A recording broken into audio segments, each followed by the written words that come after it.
todos. Boa noite. A paz de Jesus em nossos corações.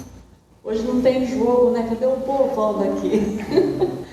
Mas na quarta-feira tinha jogo, estava um frio danado. E a sala da frente ali estava repleta de pessoas, né? Então, quarta-feira tem bastante gente para o trabalho. O senhor estava, né, na quarta-feira, estava bem cheinho ali, né? Mas nós temos aqui conosco também toda uma espiritualidade, né, que nos acompanha e que certamente estão aqui assistindo. Hoje mesmo eu vi um vídeo falando daquele livro, Aconteceu na Casa Espírita. Eu li há bastante tempo, né, mas eu preciso reler. Ele falou que a casa espírita, seja lá o tamanho que for na parte física, né, existe uma espécie de uma pirâmide inversa, né? A parte mais fininha fica aqui no solo terrestre. E a parte ao contrário daquelas pirâmides lá do Egito, né? Então a parte mais ampla fica em cima. E tem uma hierarquia de trabalhadores nessa pirâmide. Então primeiro tem, fora os trabalhadores da parte física, em primeiro lugar os enfermeiros. Depois vem os médicos, depois vem outros auxiliares. Depois vem técnicos, depois vem o local onde eles vão buscar os medicamentos, que são depósitos de substâncias espirituais para o tratamento. E ele disse que durante uma meia hora, mais ou menos, quando acontece a palestra, né, a leitura do Evangelho, eles estão trabalhando arduamente, socorrendo todas as pessoas, não precisa ninguém pedir, desde que a pessoa esteja necessitando e querendo ser ajudado, ela está dando um aval, né? Para que eles possam interceder. Então, nessa meia hora, o conselho dele é que se aproveite bem, ouvindo, né, aquilo que está sendo passado, através de palestras, de leituras, de ensinamentos, que é uma meia hora sagrada que nós devemos aproveitar. Então, quem vem à casa espírita, até mesmo nas igrejas, né, quem tiver essa noção e aproveitar que a espiritualidade ela está operando em todo lugar, não é só na casa espírita. Aliás, esse livro Aconteceu na Casa Espírita menciona as igrejas evangélicas que têm trabalho sério. Isso é importante. Então, eu achei que deveria falar, porque é uma forma de nos alertar, né? Essa meia hora, mais ou menos, ela é importantíssima para nós. E muitas cirurgias são efetuadas nesse período. Então, que Jesus nos abençoe. Vamos elevar a Jesus o nosso pensamento, pedindo a assistência dos bons espíritos. Pai nosso que estais nos céus, santificado seja o vosso nome. Venha a nós o vosso reino. Seja feita a vossa vontade, assim na terra como nos céus. O pão nosso de cada dia nos dai hoje. Perdoai as nossas ofensas, assim como nós perdoamos a quem nos tem ofendido. E não nos deixeis cair em tentação, mas livrai-nos, Senhor, de todo o mal, tanto do corpo como do espírito. Que assim seja, Senhor. Então nós pedimos a assistência dos bons espíritos, que abençoe o nosso irmão que veio aqui trazer sua palavra para nós, e nós vamos prestar atenção para nós sermos também socorridos. O Charles Bilugo está aí, vai trazer para nós uma palestra maravilhosa, tenho certeza que sim. Obrigado. Deus te abençoe, viu? Assim seja. Boa noite a todos, meus caros irmãos. Que a paz do Senhor esteja em nossos corações. Hoje vou compartilhar com vocês alguns cacos da minha vida, que eu juntando, né, e tentando colar ele, né, e vou falar de algum tema bem específico, que são as drogas, né, e que a causa que elas trazem para o corpo e pela alma. O espírito, ele, como a gente sabe, todos aqui creio que todos são espíritas, né? E eu, como um mau espírita que sou, deveria me dedicar mais a tudo. É que eu tenho um amigo que eu brigo muito com ele. Ele é muito teimoso comigo, demais. Eu falo uma coisa, ele fala que eu estou errado. Eu faço uma coisa, ele fala que eu estou errado. Mas a fruta nunca cai longe do pé, né? Ele é filho de Deus, Pai Supremo de todas as coisas. Então Jesus, quando discuto com ele sempre está certo, né? E eu sempre tento me redimir, mas ele acaba me perdoando. Nessa jornada, né, que vim até aqui, né, dizem que vivemos os melhores momentos da nossa vida nessa reencarnação. Eu acredito que sim. Para mim está sendo ótimo essa reencarnação. Estou aprendendo muitas coisas, estou fazendo o que preciso fazer, não como deveria. E eu conheci um menino com 4 anos, né, nessa jornada. Ele descobriu o poder do álcool aos 4 anos de idade. E foi assunto muito divertido isso. Nos domingos, nos almoços, né, de domingo, nas festas, nossa, tomou um porre aos 4 anos de idade, e isso aí era divertido comentar sobre isso, né? Achou uma garrafa de aguardente e foi muito bom para ele, a princípio. Ele, né, se embebedou com o cheiro e com o conteúdo dessa garrafa. E aos 4 anos ocorre isso, e provavelmente não faltava. Os pais não queriam que acontecesse isso. Ninguém queria que acontecesse isso. Porém, ocorreu. Provavelmente tinha que, já de uma reencarnação passada, essa criança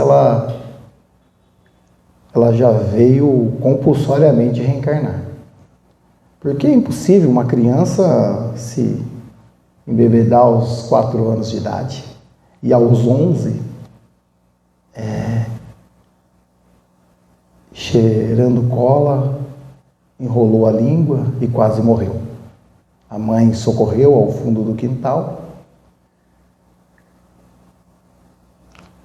E assim foi essa jornada, tentando essa criança se redescobrir, né? Sabendo o que estava faltando dentro dele. E a probabilidade, né, de essa reencarnação seja compulsória é muito grande, porque provavelmente ele já tenha tentado se matar várias e várias vezes, porque essa criança, ela não estava mais feliz em viver, porque ela sempre questionava porque o que ela estava fazendo aqui entre nós. Esse era o pensamento constante diariamente dessa criança, o que ela estava fazendo aqui entre nós. Essa criança era uma pessoa de muitos e muitos anos, né? Lá atrás, muitas encarnações passadas, né? Não era uma criança, né? Um espírito antigo que vinha sofrendo por vários motivos, né? Por luxúria, vaidade, né? A probabilidade é grande dessa criança se remeter aos vícios, né? E ela veio sofrendo com isso, né? Sem ter uma expectativa de vida, vivendo entre obsessões e compulsões, e foi aumentando. Até que um belo de um dia ela saiu para numa noite e voltou 3 dias depois, saía uma semana, voltava 15 dias depois, e assim foi, né? Aos 19 anos, ela resolveu parar com o vício. Aos 19 anos. Começou aos 4? Não acredito que começou aos 4. Isso aí, o perispírito dela vem trazendo isso com ela há anos, outras encarnações, né? Mas as perguntas mais triviais por que acontece isso, né? As pessoas não conseguem se enxergar quando a gente percebe nas marquises, nos viadutos, nos sinaleiros, essas pessoas, né? Todas aos desesperos, né? E não consegue se enxergar? Não consegue se enxergar. É muito difícil. Essa criança, ela tinha um desejo muito, muito dentro dela. Ela queria tirar sua própria vida. Ela não conseguia se encontrar entre essas pessoas. Então ela queria tirar sua vida. E por muitas vezes ela questionava se existiria Deus e por que ele transformava a vida dela dessa forma. Ela não tinha mais o que viver aqui. Não tinha sentido nenhum a vida dela. Era uma página em branco. E ela não conseguia superar isso. Veio essa dor e essa criança, ela começa a perceber que não mais está sozinha. Tem muita gente ao lado. Muita gente trabalhando ao lado dela. E os pais dela não sabiam o que fazer. Quando ela chega aos 19 anos, ela resolve parar de usar. Ela já estava pesando 48 quilos. É um adolescente. E o mundo começa a ser descoberto a essa idade, praticamente. A gente começa a entender o mundo, o que está acontecendo em volta de nós a essa idade. E aí ela resolve parar. E todos, aos 19 anos, começa a parar. E aí ele começa a refletir muitas coisas que estavam acontecendo à volta dele. Por que aquilo? As pessoas, elas acham que simplesmente quando os vícios saem, acabou o problema. Não, ele começa naquele momento. As pessoas, elas falam sobre muitas coisas sobre os vícios. Eu falo isso porque eu sou essa criança. Eu passei por tudo isso. Mas eu nunca consegui ter sonhos. Por incrível que pareça, eu nunca tive sonhos. Eu não sonhava em ser um astronauta, um piloto de um avião, nada. Eu não tinha sonhos algum. Nenhum. A minha vida, né, ela era vivida para questionar por que eu estava aqui, nesse plano. Provavelmente eu volto lá à tese que fui compulsoriamente colocado aqui para trilhar uma nova etapa nessa jornada, né? E esse amigo que é tão maravilhoso, que é Cristo Jesus, ele começa a agir dentro de mim, né, de uma forma maravilhosa, né? Ela começa a colocar pessoas, né? Eu falo que o milagre, ele se... Eu não acredito, né? Eu acredito que as pessoas são essa fortuna que Jesus coloca no meu caminho para poder trilhar o que eu sinto hoje, né? O pouco que eu faço. Aos 19 eu parei, cheguei com 49 quilos quando eu parei. Irreconhecível, mas a recuperação, ela é maravilhosa, porque ela traz esperança. E essa esperança não é do verbo esperar, sim do verbo praticar, né? Do verbo caminhar, se mover, para poder estar sempre em direção. Eu falo com vocês hoje com o coração muito aberto, sabe? O sofrimento e o desespero e a dor do mundo, ela transborda nas dores das pessoas aí. Os meus sofrimentos, eles são base hoje para poder tirar as pessoas desses locais. Eu sou voluntário em alguns lugares e eu vejo todos os dias, converso com mães, filhos, pais, por essa experiência que eu passei e venho passando. O legal, as pessoas perguntam para mim assim, e até quando vai isso? Eu falei assim, até quando o meu mestre quiser, até quando os meus mentores encarnados e desencarnados, que eu acredito em mentores. Obrigado, filho. Deus abençoe. Eu acredito em mentores encarnados também, porque eles me ajudam a evoluir, né? Me tiram do local, porque eu gosto da área minha de conforto, né? Eu vivo para isso, né? Eu quero ficar parado, estagnado, eu quero seguir à frente.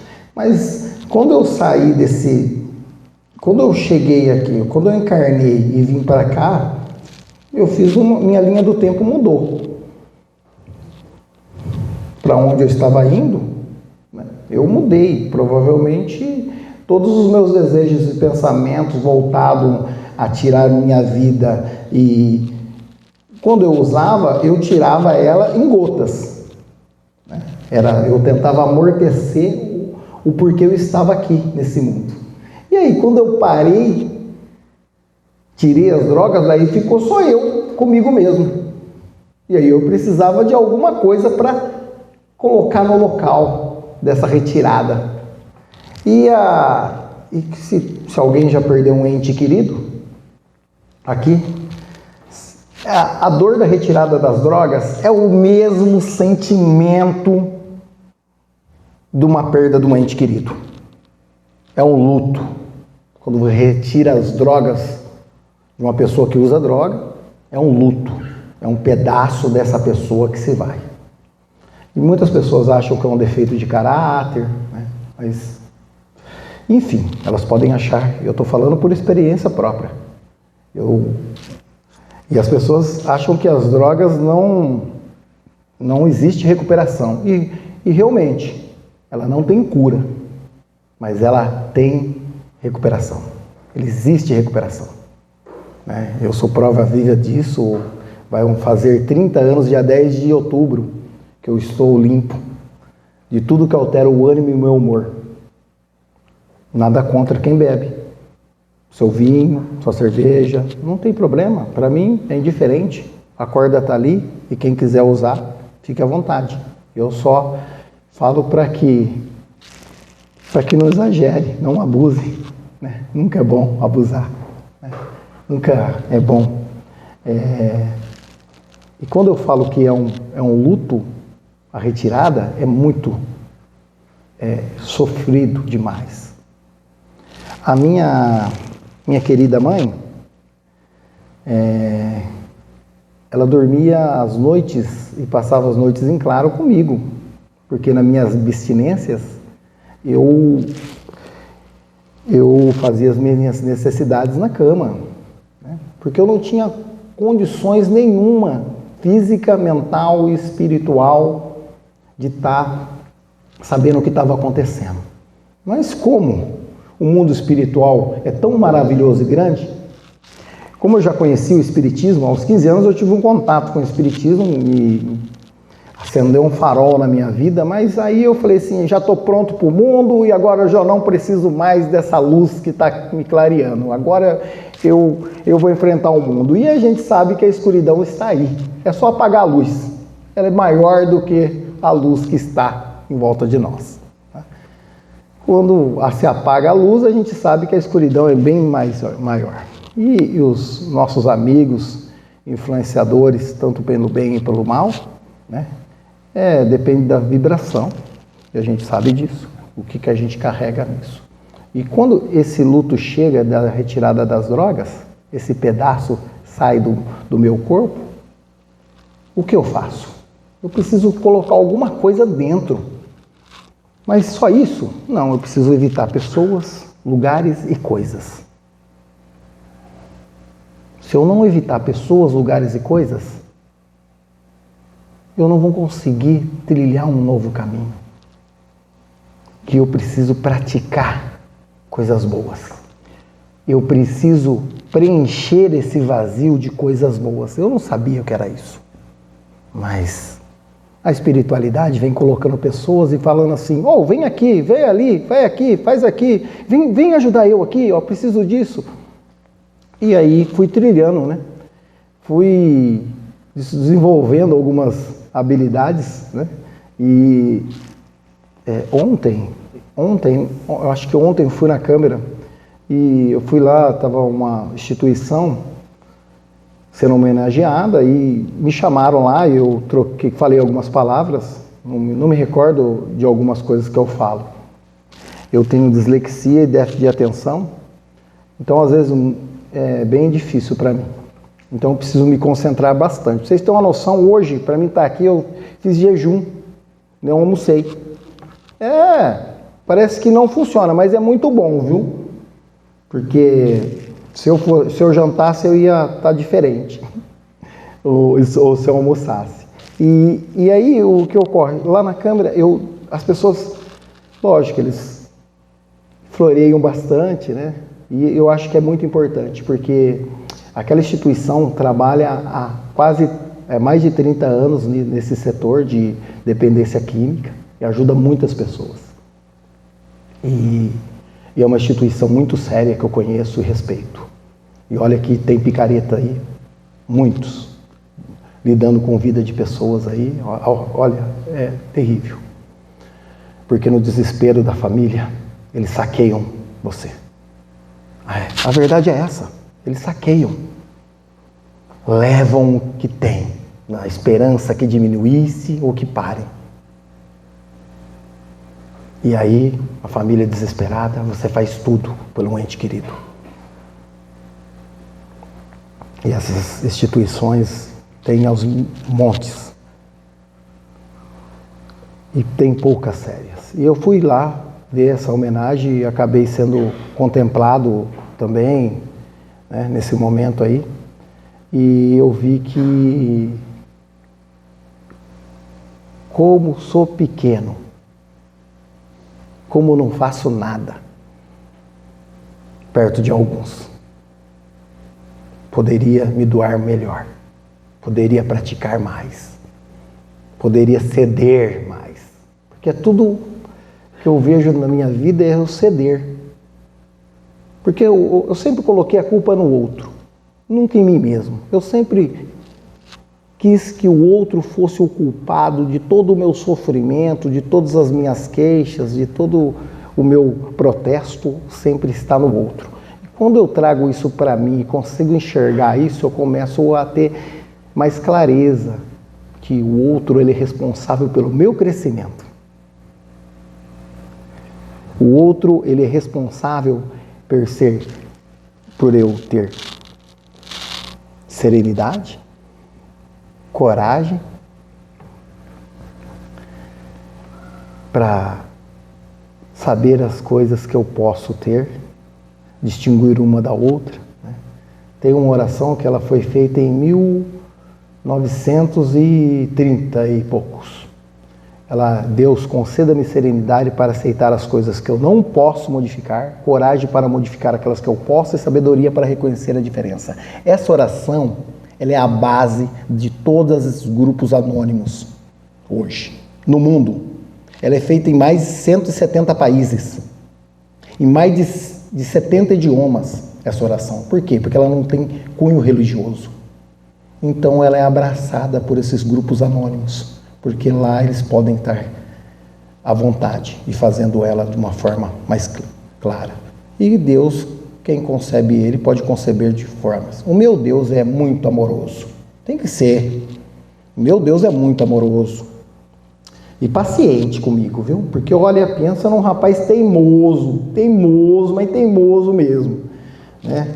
E sou eu. Olha, ainda bem que eu tenho uma mentora espiritual que tem 11 anos em casa. Rapaz, eu vou falar um negócio para você. Essa aí me bota na linha. E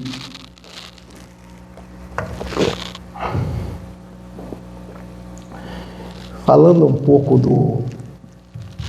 do agora, eu sinto que dentro de mim tem muitas coisas ainda para poder fazer e sentir. Mas eu preciso do quê? Eu preciso compartilhar com as pessoas isso. E cada um daqui não só vão levar essa mensagem, vão ser multiplicadores dela. Saber que existe vida após as drogas. Saber que a recuperação é possível. Que aquela mentira, uma vez drogado, sempre um drogado, não pode existir. As casas espíritas hoje, parece um tabu falar sobre drogas. Parece um tabu. Parece que a gente vive num mundo tão bom. Não, as pessoas estão morrendo. É a doença do século. E que incrível que pareça, eu conheço um rapaz e ele usa o crack. Essa droga, ela é terrível. Todos conhecemos pessoas que usam drogas. Hoje todos conhecemos. Antes eram poucas. Hoje conhecemos. Era a mesma coisa do vegetariano, né? A gente ouvia falar que as pessoas eram vegetarianas. Hoje está à nossa volta. E eu espero que um dia se multiplique. Isso aí com certeza vai acontecer. Essas reencarnações nossas, a gente vai ficar mais longe da matéria, né? Mais longe dessas coisas do corpo, do churrasco. Mais longe do churrasco. Mas hoje, nessa encarnação, não. Só na próxima eu pretendo. Enfim, quem sabe ainda. Vai que... E ele falou para mim assim, Charles, você não pode fazer um pix para mim? Eu falei, mas rapaz, eu não posso fazer pix. Não, eu tô trocando, eu parei de usar crack, agora eu tô jogando no tigrinho.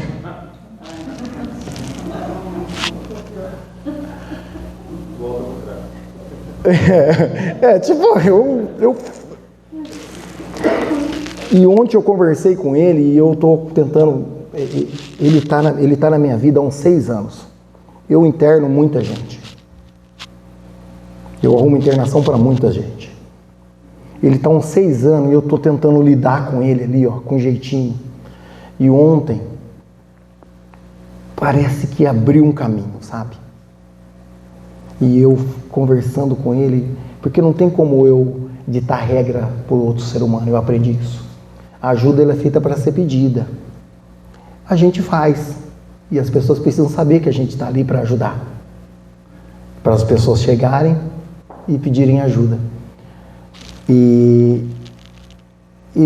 o sensacional disso é que ele falou assim, Charles, você pode arrumar uma internação? A primeira vez que ele falou para mim, em 6 anos que eu conheço ele, em 6 anos que eu converso com ele, a primeira vez, ele é um morador de rua, que ele pediu uma internação.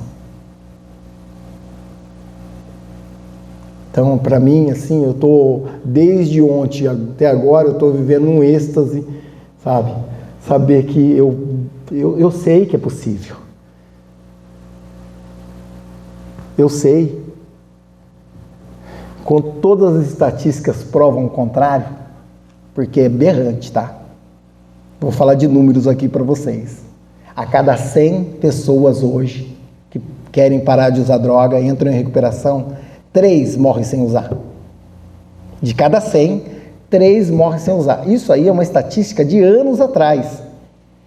E era só pelo álcool, foi feita. Não é nem pelas drogas, foi feita só pelo álcool. Então, é uma estatística muito berrante. E aí, a compulsão e a obstinação de ter, eu usei isso para mim ficar limpo. Toda aquela força e vontade de usar droga que eu tinha, eu usei para manter eu limpo. A verdade é essa. Não foi fácil. Noites em claro, noites sem dormir. Toda vez que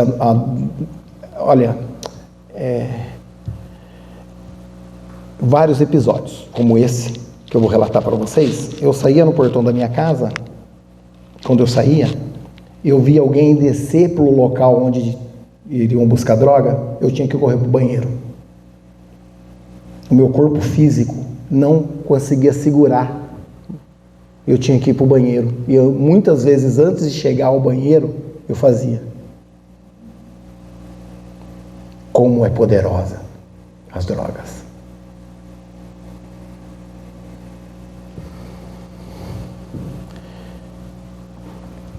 Mas não é maior do que Deus.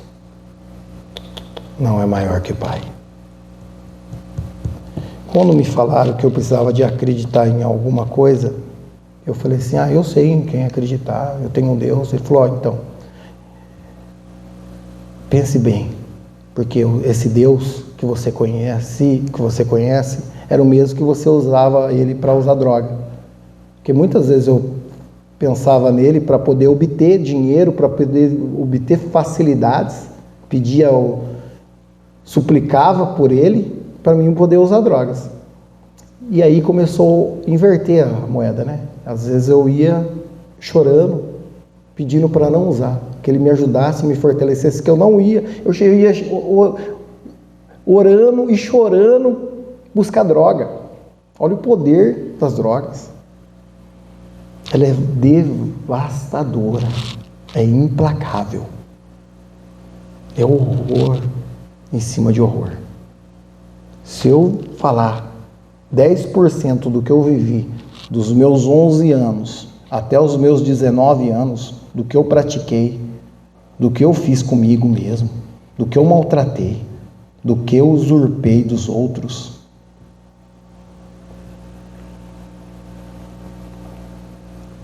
se fosse por merecimento, eu não estaria aqui.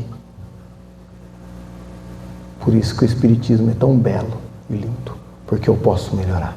Porque Chico falou, eu não posso voltar atrás e fazer um novo começo, mas eu posso começar agora e fazer um novo fim.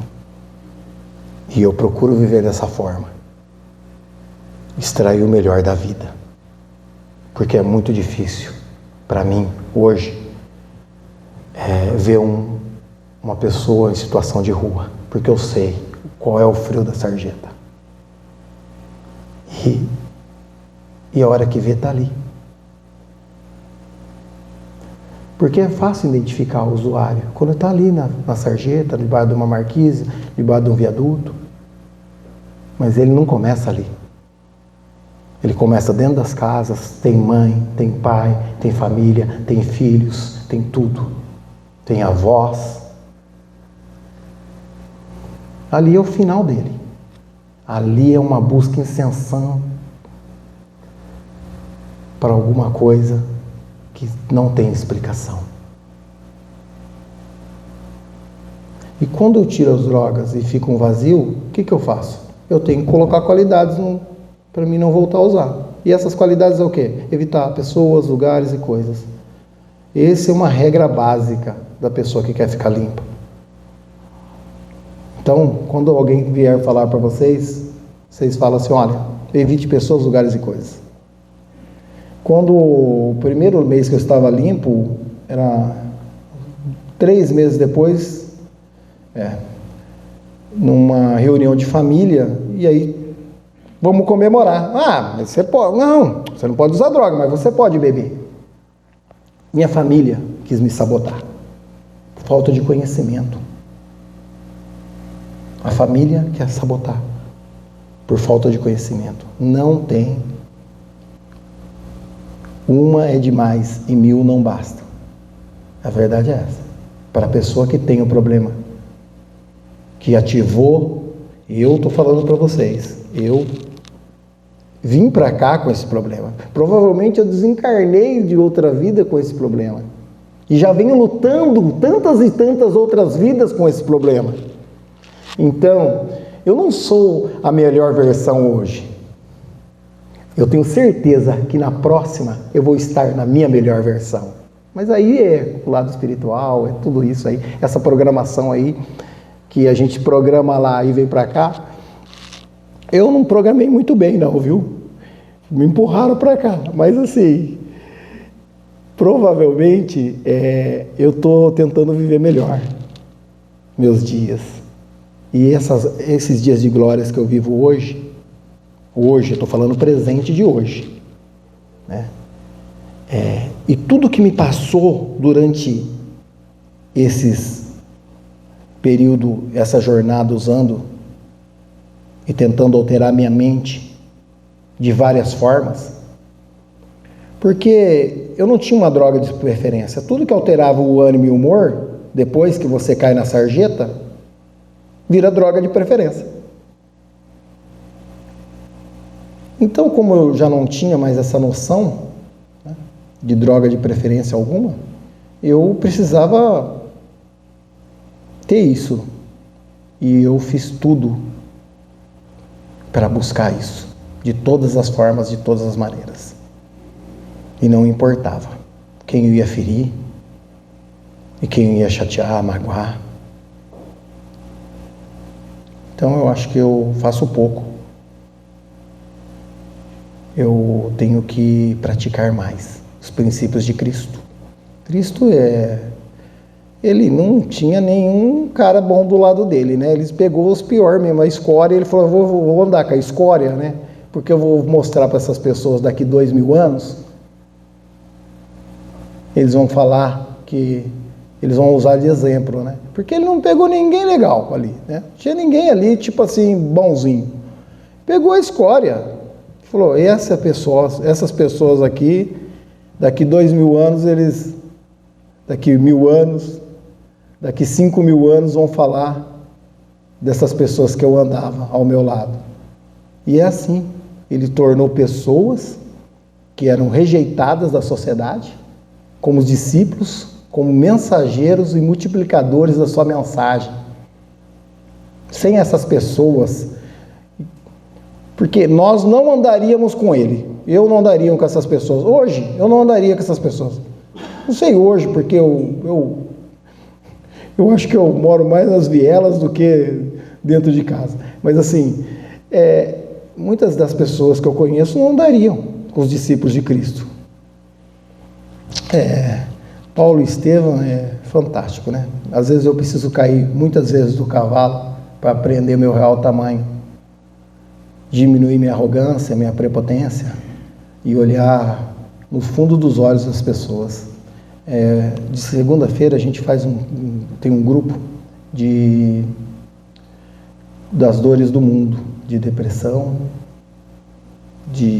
faço parte desse grupo, já montamos ele, já faz em outubro do ano passado, montamos esse grupo e estamos acolhendo as pessoas.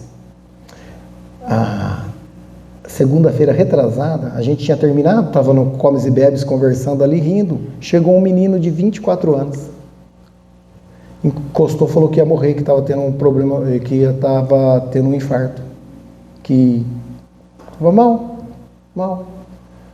E aí chama o SAMU, né? Estava tendo um infarto, chama o SAMU. E você acha que a espiritualidade erra? Eu erro.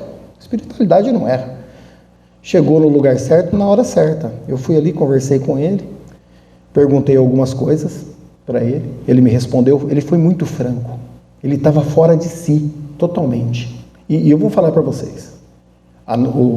Os nossos prontos socorros, os UPAs, estão totalmente despreparados para atender pessoas com crise de ansiedade e de pânico. Estão totalmente sem noção do que é uma crise de ansiedade e de pânico. Eu tive várias. Com o meu uso obsessivo de drogas, o meu corpo às vezes grita, querendo adrenalina. Então dá uma descarga, meu ritmo cardíaco vai lá em cima, aí é adrenalina. Eu precisaria de mais umas 3 horas para falar sobre isso. Mas assim, aí a gente foi acalmando, fizemos um passe nele, levamos para a sala de passe, tomou o passe. O tempo, como tá? Tá, já deu como tá? Vocês têm que falar. Ó, já vou terminar então, tá? Só resumir essa história aí. E no final a mãe dele foi lá buscar ele. Ele tinha acabado de sair da casa da mãe dele. Daí depois a mulher dele saiu do emprego, foi lá, o menino de 20... ele não sabia o que era aquilo ali. Ele entrou, porta dentro, achando que era o UPA do Ipiranga. Ele achou que era o UPA do Ipiranga. Ele foi acolhido. A minha esposa conversou depois com a mãe dele, falou que ele está bem, né? E vocês não sabem da maior. E a minha esposa perguntou: vocês vão em algum centro? Ela falou assim: vou. Em qual? No serviço do mestre. Então, que coincidência? Eu não acredito. Não. A espiritualidade agindo de forma, né, direcionada. Eu só tenho que agradecer. Obrigado pela casa, tá? E que vocês se tornem multiplicadores dessa mensagem. Eu tenho certeza que isso que eu falei, eu não faço uma conjuntura totalmente assim, por etapas. Por quê? Porque eu vou falando e vou voltando, né? Então é assim que eu falo, e é assim que eu faço, e é assim que as pessoas entendem, né? Que sabe porque as pessoas que viveram nessa loucura, ou vivem nessa loucura, elas precisam escutar de uma forma meia lúdica, de uma forma que eles possam entender que existe uma saída para tudo, tá? Lembrando que a segunda-feira, às 8 horas da noite, tem um grupo lá que é Anjos de Luz, né? Ele acolhe as dores do mundo no Luz Divina, na Célio da IBEM, tá? Todos estão convidados, vocês do YouTube também. E muito obrigado, que Deus abençoe.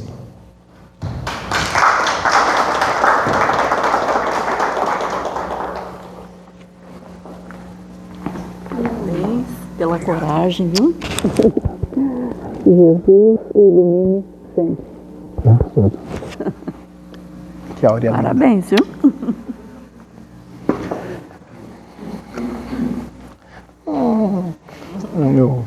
Às vezes ela é obsessora, hein? Charles, atitude corajosa, não é? Muito difícil falar de nós mesmos, né? Mas certamente a sua família é a grande responsável. E o anjo de luz que está aí te abraçando, né, Charles?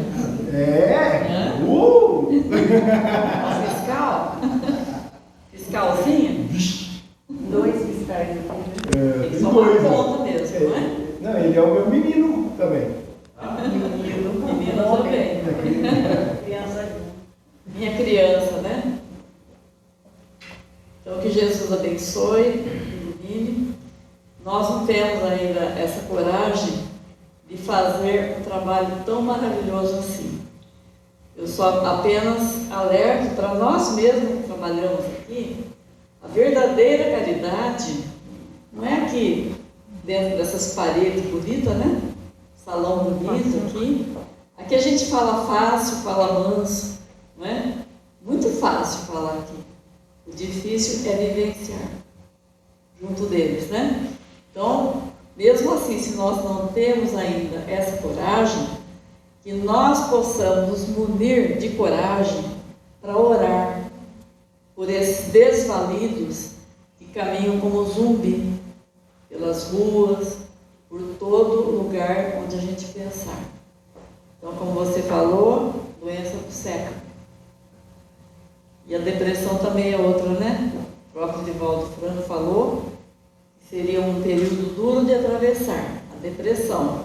Então, a droga ela causa também, além de todos os efeitos, uma terrível depressão. Então, que Jesus tenha misericórdia e que nós, como seres humanos, que nós possamos também fazer algo, principalmente orar, porque nós vamos criar elo de ligação com a espiritualidade. Como eu falei aqui no comecinho, não é? Que a espiritualidade ela está pronta para atender, não é? Nós precisamos dar essa chance a eles, né? E não pense que eles estão aqui somente. Nesse livro que eu mencionei, Aconteceu na Casa Espírita, os espíritos estão atuando lá numa igreja evangélica.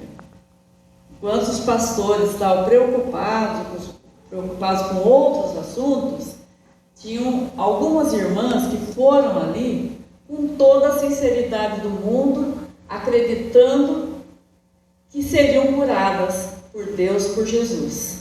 Então esses irmãos, os espíritos, eles vão exatamente ali onde tem aquele que está crendo, que vai alcançar o objetivo, que vai ser ajudado. E assim não é somente dentro da casa espírita, dentro da igreja evangélica, em todo lugar onde nós estivermos, se nós elevarmos nosso pensamento com fé, com coragem, nós podemos fazer muito, não é? Às vezes não fazemos por nós mesmos, mas tem pessoas que têm mais merecimento e recebem. Então vamos acreditar, minha gente. De sábado de manhã, o trabalho aqui é maravilhoso. É uma dimensão desproporcional a tudo aquilo que nós imaginamos aqui. É uma sala pequena ali, o hospital, né? Mas a dimensão, ela não tem a parte material. É grande demais. E o trabalho desses irmãos é fantástico. Então vamos usar o nosso hospital, que é um privilégio até, né? De ter e poder usar, aberto a todos que necessitam. E se você tiver esses irmãozinhos que queiram esse auxílio, pode mandar para cá. Manda para a dona Di lá que ela vai agendar, tá bom? Tá bom, sim? Maravilhoso. Pode mandar. Serão curados em nome de Jesus. E nós tenhamos bastante fé, força e coragem para seguir a nossa vida também. E também podermos nos livrar das tentações que estão a todo instante ao nosso redor. Por isso que nós precisamos viver com pensamentos bons, em prece, para que essas tentações, que são nossos queridos irmãozinhos, que não cheguem até nós a ponto de nos prejudicar. Então que Jesus abençoe a todos. E assim seja.